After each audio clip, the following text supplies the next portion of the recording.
Mas diante das dores resultantes da falta de diálogo e insensibilidade, faz com que nem a elite e nem os revoltosos estejam dispostos aos mesmos enfrentamentos. Eu vou ler de novo porque começou um novo bloco. Os reclamos continuam na busca de reformas, mas diante das dores resultantes da falta de diálogo e insensibilidade, faz com que nem a elite e nem os revoltosos estejam dispostos aos mesmos enfrentamentos. Foram muitas perdas, muitas feridas a serem cicatrizadas, que levarão muito tempo para que isto aconteça. Acatando a sugestão de Felina Mansol, alimentos começam a ser distribuídos aos mais necessitados e até a assistência fraternal é uma constante. Junto à indigência, o senso comum é a busca da paz, diminuir as diferenças, socorrer o infortúnio. Algum radical mantém o mesmo discurso e intenção, mas é vencido pela maioria que prefere o diálogo. Alguns antigos companheiros de Sarvin o procuram, se desculpam e oferecem ajuda. Vários bens da propriedade da família de Giuseppe são vendidos a menor para atenderem às necessidades primeiras de tanta gente. Um clima fraternal que anteriormente seria inimaginável é uma realidade entre os irmãos Sarvin e Giuseppe.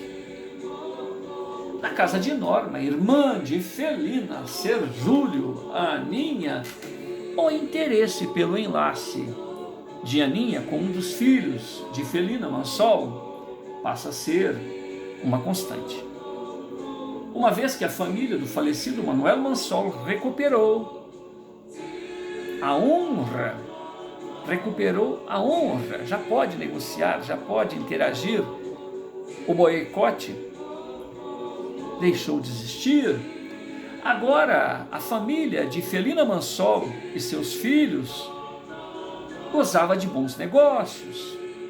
Norma, mais que nunca, cria sua tática de explicar os motivos da ausência e por que ela levou a Aninha aquela visita repentina, quando as coisas melhoraram para a família de Felina Mansol.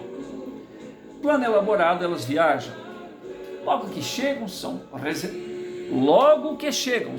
recebidas pelo largo sorriso de Crustácia. Crustácia é a mucama.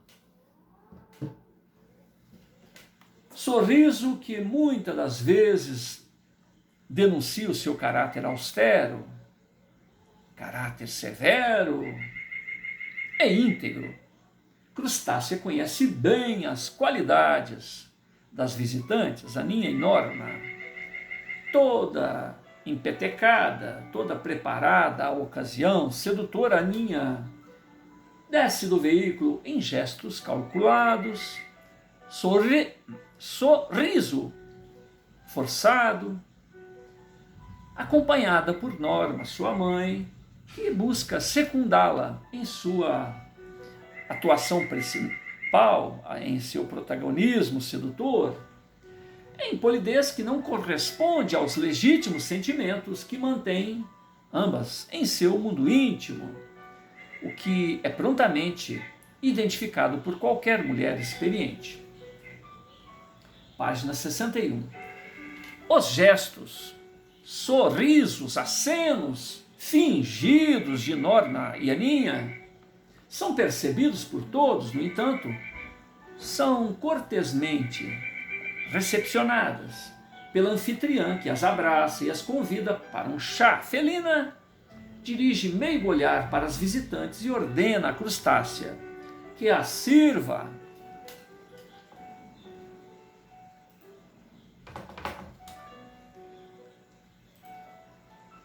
Assuntos diversos vão se desfilando entre as irmãs e a sobrinha de Felina. Entretanto, Norma e Aninha não conseguem retribuir a franca lisura da dona da casa, Felina Mansol, uma vez que o afeto pouco lhes interessa.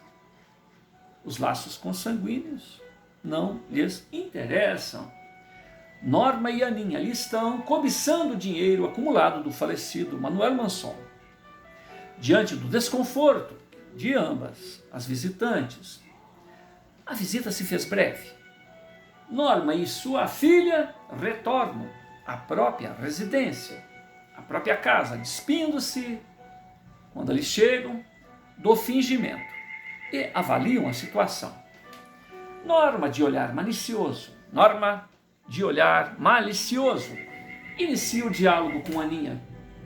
Minha filha, no que pude perceber, é urgente nos reaproximarmos da casa de seus primos. Os negócios vão bem, os primos estão disponíveis e quem sabe sai alguma coisa que presta dali. Aninha retribui o comentário com palavras marotas. Também percebi que a boa fortuna está nos sorrir. Os negócios da família estão ótimos. Isto é excelente. Acho que é hora. A hora é esta. O diálogo raso, interesseiro, não atinge outro patamar senão o de se locupletarem do saldo próspero do trabalho de outrem. Norma e sua filha Aninha sequer valorizam o que já possuem e tudo dissipam através de jogatinas imprudentes. Certamente ambas levarão a família, família no caso de Felina Mansol e agregados, à desdita, no caso de conseguirem o seu intento. Naquelas terras arrasadas, agora vicejam esforços de entendimento entre os miseráveis e os Faustos. Ao que tudo indica, um bom acordo estava prestes a ser concluído. Savim continua a seguir as orientações de seu irmão mais jovem. Os dons de Giuseppe permanecem mais controlados, sem as peculiaridades de estranheza ou alarde. Ou seja, ele tem o dom, mas o dom não leva ele a desmaiar, a ficar totalmente estranho, né? É aquela intuição que vem de uma maneira mais leve. Dona Felina e Aninha se ocupam em afazeres domésticos, porém, elas se mantêm atentas e solícitas aos entreveros entre servidores, coligados, vizinhos. Quando a situação as aperta, elas se socorrem nas boas vibrações de Giuseppe. Vez que outra, o nome Aninha, a prima deles, surge nos diálogos entre Crustácea, a mucama, Felina e Diná, mãe e filha. Esta comenta, no caso a Diná, a irmã de Giuseppe, Aninha ainda terá a oportunidade de reformular os seus conceitos e intenções. Que Deus a socorra em seus pensamentos e desejos. Giuseppe sempre sugere aos familiares que se deve pensar o melhor das pessoas, a respeito de os seus comportamentos, então a sua mãe e sua irmã buscam seguir estas orientações. Em todas as épocas existem aqueles que lucram, triunfam com o desconforto alheio, e a paz conquistada divergia dos seus interesses. Os chacais elucubram plano sinistro para avivar velhos ódios, velhos conflitos, motivar novos desentendimentos. Decidem então entrar furtivamente na propriedade de Felina Mansol, na calada da noite, e no momento oportuno ferem gravemente a Sarvin. O ataque tem por intuito que os grupos antagônicos se degladiem, troquem acusações recíprocas e consequentes agressões físicas e mortes. O barulho é percebido pelos residentes. Giuseppe vai ao socorro do primogênito e percebe que a situação é grave.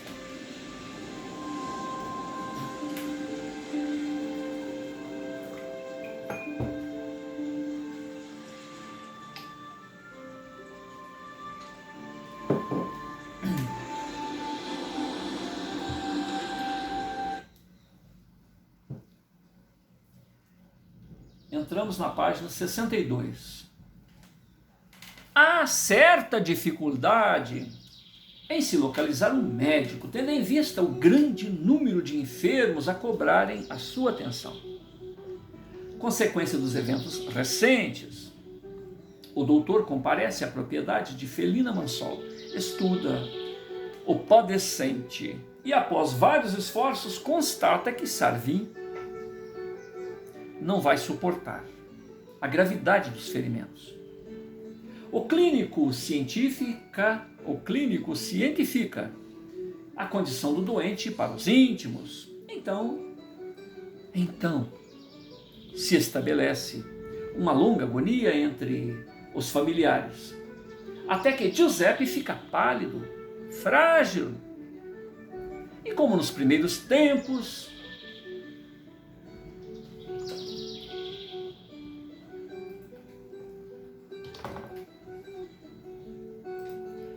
ele dá esta luminosa mensagem: queridas irmãs,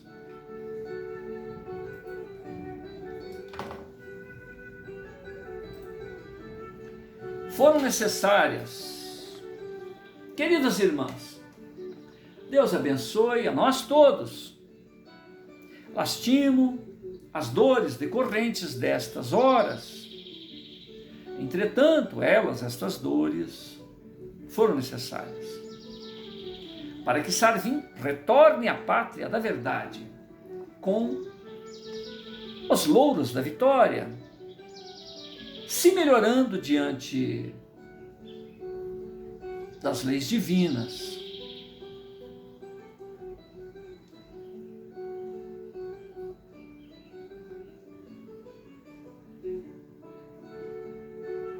E até a inspirar muitos outros na busca das mesmas reformas. Em sua morte, Sarvin se torna mais vivo.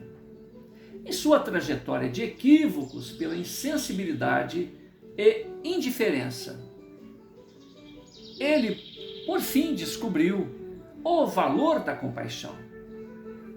Seus antigos conluiados, justamente por ainda não abarcarem esta virtude, a quiseram silenciar, eliminando o traidor. E no engano destes planos, a compaixão irresistivelmente irá se espraiar por estas plagas. Abençoada será a lembrança de Sarvin. Afinal, arrepender, trabalhar pela recuperação já se efetivou na vida dele. Sarvin, restava a natural expiação, o fechamento do ciclo, e adir às sublimes tarefas junto às tantas almas com as quais se comprometeu.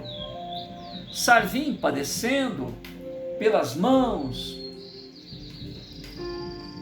de antigos cúmplices, irá proporcionar as iniludíveis leis do progresso, aferrar estes antigos cúmplices à reflexão e ao remorso. A princípio se exultará a empreitada a morte de Sarvim, mas o tempo os fará se questionarem a respeito das reais causas da mudança comportamental do ex-companheiro Sarvim. Com as respostas e a culpa se encontrará o valor da compaixão e a motivação à piedade, inclusive de si próprios. Pois que o pesar é insistente e exerce o seu controle até que o alto perdão os socorra e os inspire a também se compadecerem das dores alheias, bem como a necessidade de se buscar ocupações mais nobres, visando compensar o tempo a cuja memória se pretende não mais recordar.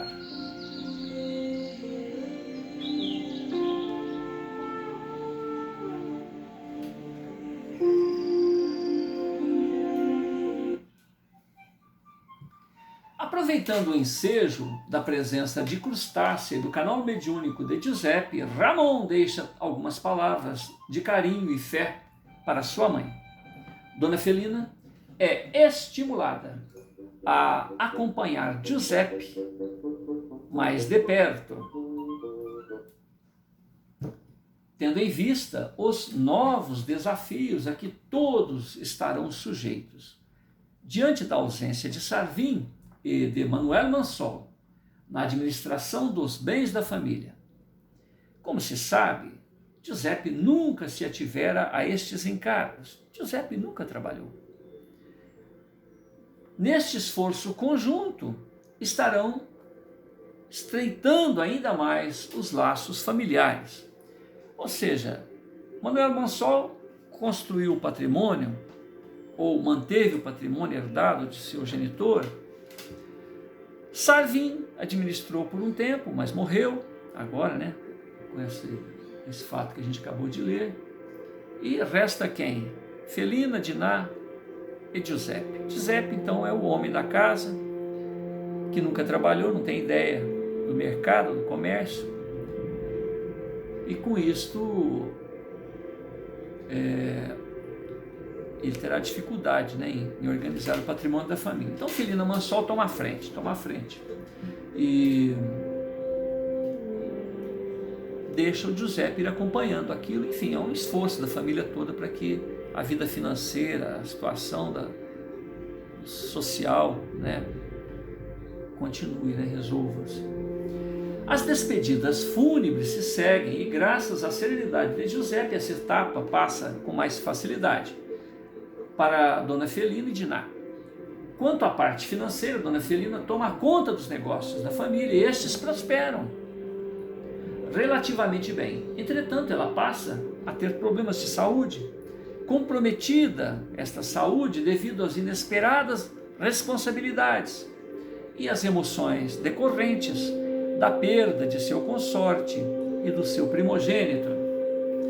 Conforme anunciado pelo ser espiritual que se utilizou do aparelho fonador de Giuseppe, a morte de Sarvim foi condição capital para antecipar acordos entre rebelados e os Faustos. Na ausência do primogênito Sarvim, Giuseppe agora é o chefe da família. A mãe ficou doente, ele teve que assumir os negócios da casa. As ocupações do dia a dia sobrecarregam Giuseppe, tal qual ocorreu à sua genitora. Ele tenta efetuar bons negócios no escoamento da produção da propriedade, mas não tem a prática necessária, causando significativos prejuízos ao orçamento familiar. Então Giuseppe resolve caminhar junto à Flora, no interior da propriedade, buscando se espairecer. E ali encontra Dinah ensimesmada. Giuseppe fala a Dinah a respeito da alegria da mocidade e dos encantos de se namorar.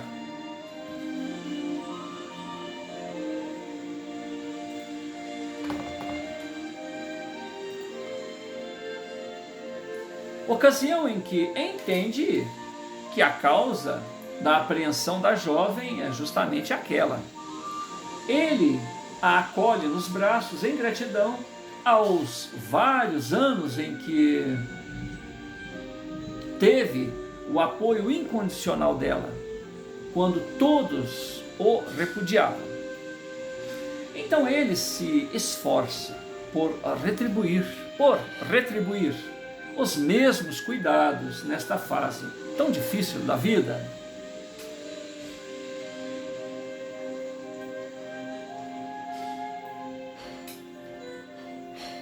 Giuseppe observa nos olhos de Dinah o brilho da paixão e tenta escapar. Repetindo, Giuseppe observa nos olhos de Dinah, observa nos olhos de sua irmã o brilho da paixão, que tenta escapar para junto do bom e do belo. Ela murmura aos ouvidos do irmão a respeito da tonalidade azul especial do céu, do cantarolar dos pássaros, do movimento harmônico do vento junto ao trigal maduro e do sorriso do sol ao ofuscar as inseguranças das pessoas em sua rotina diária. Por fim, Dinah afirma: Giuseppe, eu tenho namorado, mas em sonhos. Eu o amo muito e queria que ele fosse de verdade, pois tudo é lindo. Eu estou certa de que nos sonhos eu o encontro. Na vida real eu não sei quem é, e nem sei o seu nome. Eu sei que ele existe, mas não há como ser correspondida. Dinah se levanta em animação graciosa, rodopia qual baila.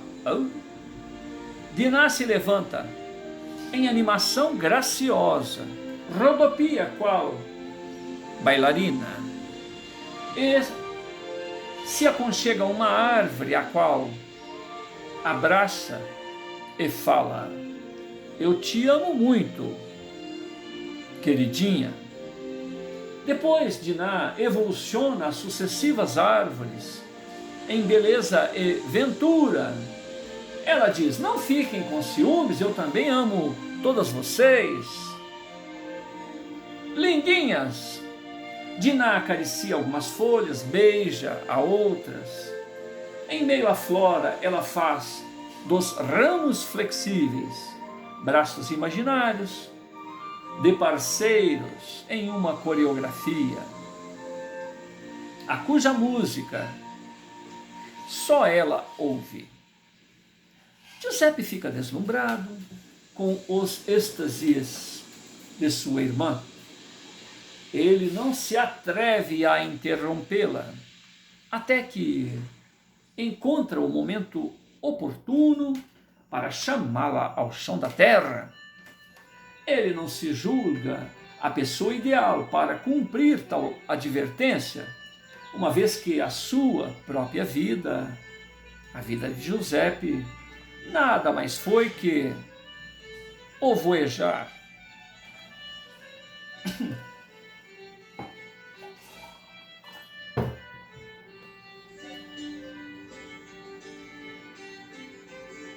Repetindo, Giuseppe fica deslumbrado com os êxtases de sua irmã. Ele não se atreve a interrompê-la, até que encontra o momento oportuno para chamá-la ao chão da terra. Ele não se julga a pessoa ideal para cumprir tal advertência, uma vez que a sua própria vida, a vida de Giuseppe, nada mais foi que o voejar incontido do espírito.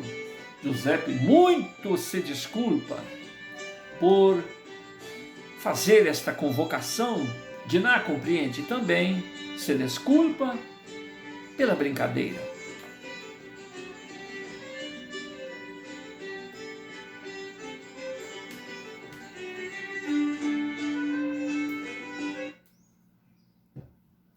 Tendo a atenção da irmã, Giuseppe roga a sua compreensão para o assunto no qual ele não consegue se desvencilhar. Quer seja a mamãe doente, o pai e o irmão que já se foram, de sua incompetência para administrar os negócios da família, das dívidas que vão se acumulando, da necessidade de encontrarem soluções para esses problemas. Giuseppe sabe, acima de tudo, que tudo é transitório neste chão da terra. Mas se temos desafios a nos ocupar, de boa mente devemos os enfrentar. Enfim, colocar a casa em dia, abraçados e sorrindo, os irmãos retornam ao reduto doméstico. Folha 64, folha 64. Os conflitos sociais ainda exigem soluções a partir de negociação que não termine em novos derramamentos de sangue.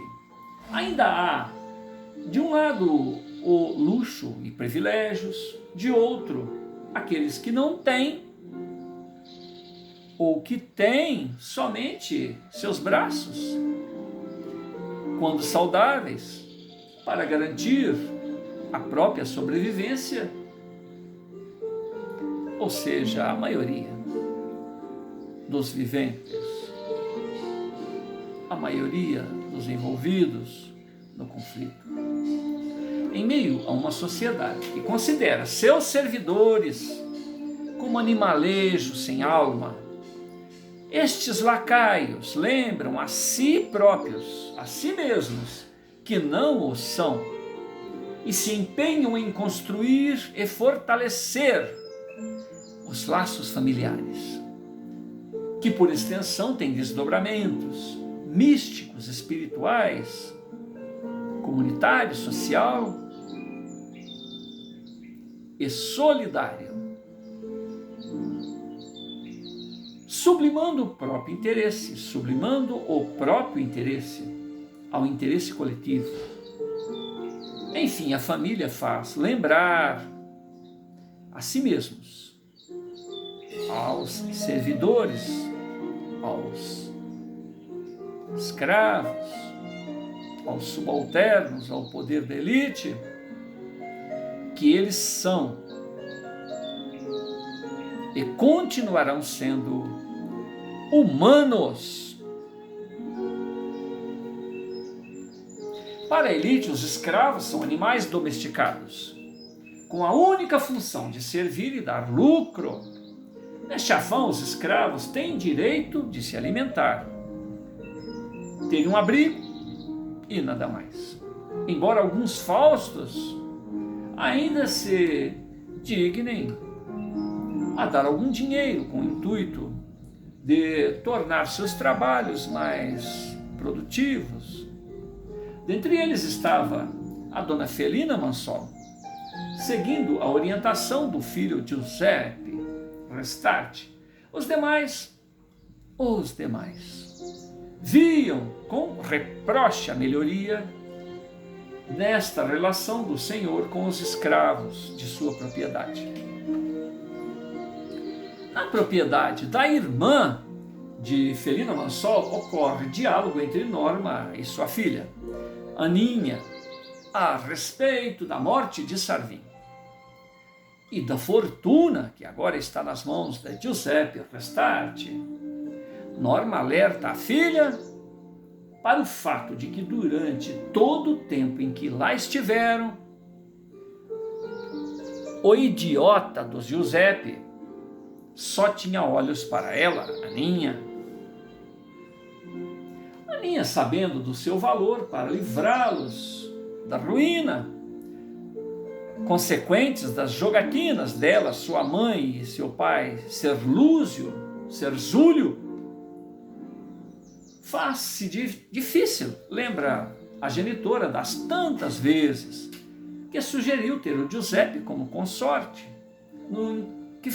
naquilo que foi severamente objurgada. Ou seja, não. Norma admoesta Aninha quanto a desmerecer a sua compulsão pela mesa de jogos, afirmando à filha que ainda tem esperanças em ganhar muito dinheiro. Norma faz lembrar a filha que quase ficaram ricos da última vez. A hipoteca da propriedade, tudo que eles têm, está lá na mesa de jogos, nas mãos de outro jogador. Aninha avisa a genitora de que o senhor... Aninha avisa a genitora, lembra a genitora, de que o senhor que está com a hipoteca da propriedade onde eles moram, só não as executou porque ainda ele tem esperanças de que ela, Aninha, lhe conceda favores sexuais. Norma não socorre. Norma, que antes, quando falou do jogo, reagiu, agora Norma não socorre a filha neste devaneio ou nesta possibilidade. Ou seja, se precisar, né, vai lá fazer o favor para o homem. Limitando-se a dizer que ela, Norma, não quer viver como gentinha. Não quer mendigar. Assim esta conversa fútil se alonga até que Ser Zúlio, pai de Aninha, adentra a residência. Como sempre, traz notícias de dívidas, cobranças, esperanças de reaver, tudo em nova mesa de jogos. Ser Zúlio nunca traz boas notícias, entretanto, ele se apega à possibilidade de virar o jogo. Ele informa que está chegando